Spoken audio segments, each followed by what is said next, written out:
Hi guys, I hope you're good. I'm sorry if there's a lot of background noise, but I do live next to a building site. So, today I'm going to talk to you about some plumbing problems that I've had with my boat. The issue that I've been having was that there was no water coming into the boat from the water tank.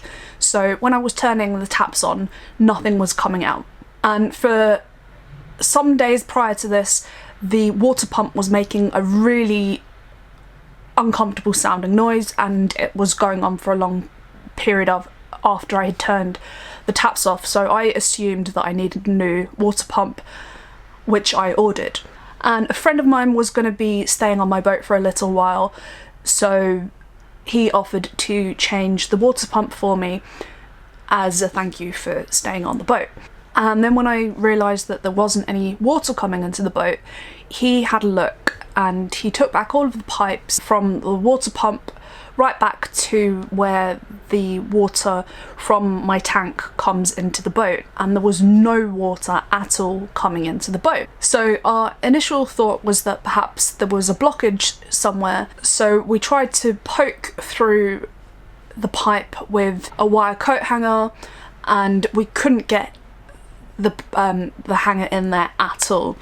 Then we tried to reverse the water pump, so we were pushing air back into the water tank in the hope that anything that was lodged in the pipes would become dislodged, and that didn't work either. We took the cap off that you used to fill the water tank up and had a poke around in there, couldn't feel anything, and then we even sucked out the water from the water tank with the pump out hose, hoping that that pressure might dislodge any limescale or anything that could be blocking the pipe between the tank and coming into the boat, and that didn't work either. So thinking that there could be some blockage, maybe limescale or something like that, I bought a fluid which I added to my water tank which would hopefully dissolve that limescale, and you have to leave that there for 24 hours to work, but unfortunately it didn't make any difference.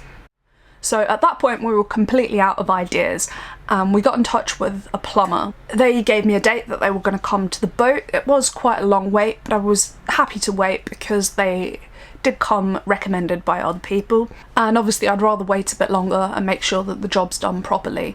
So I bought myself a new toilet, which you can see in a video that I've made on it, and I got some big water containers, so at least I had something to drink and wash my hands with. So fast forward 6 weeks and the plumber didn't turn up.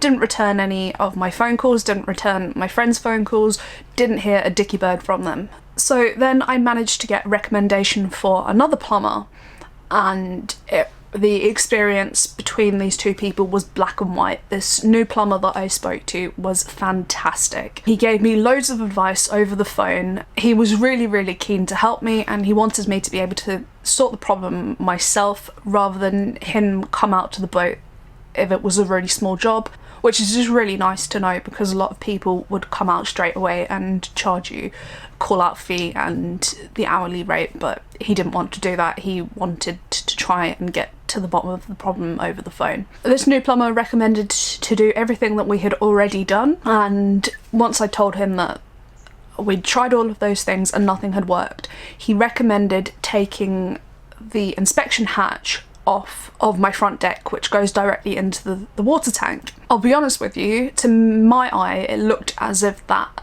hatch was actually welded down, but he assured me that the bolts would come off and the hatch would come off as well. So my friend helped me to take the hatch off. A lot of the bolts were quite rusted. I don't think that the hatch had actually been removed since the boat was built 35 years ago, something like that. They were really not in great shape, but after a lot of elbow grease and having to cut a couple of them off, we managed to get the hatch off and see inside the water tank.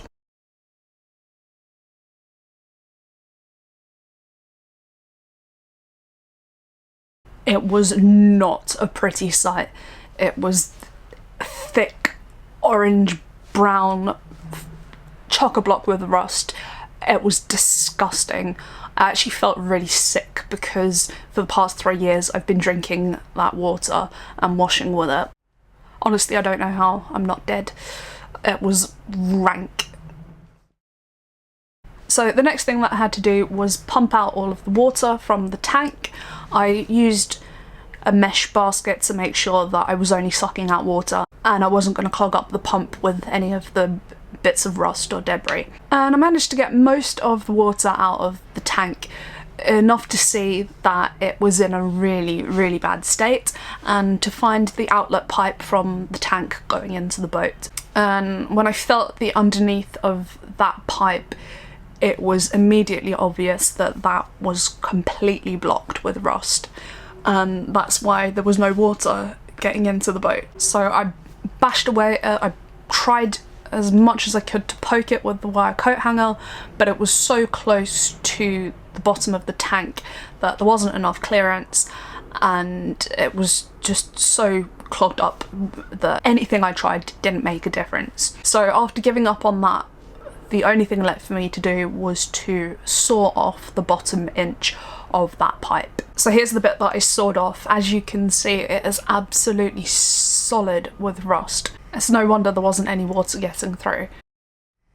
But the good news is that I was now able to poke through the pipe and there didn't appear to be any more blockages at all. It was fairly obvious to me that I was going to have to do something drastic to repair the state of the water tank, but before I worried about that, I wanted to make sure that there wasn't anything else blocking water getting into the boat. So I filled a Tupperware box up with clean water so that would be what was getting sucked into the boat. So I changed the water pump and put the new one on there, switched the water back on, and when I opened the tap, a load of water did gush out from the pipes, so I knew that there was water coming into the boat. However, when I filled the Tupperware up again, nothing happened. The pump wasn't taking any water in. My only thought then was that perhaps the water in the Tupperware wasn't enough and I needed to have more water for the pump to actually be working properly and have enough pressure from that water to be able to work.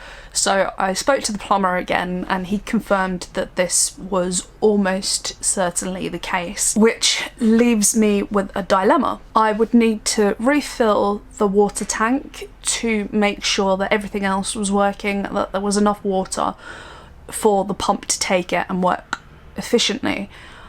But obviously, having seen the state of the water tank and how much rust there is in there, I didn't think it was a good idea to fill that up and run that through the pipes. And obviously rust is not a good thing and it's something I'm going to have to tackle.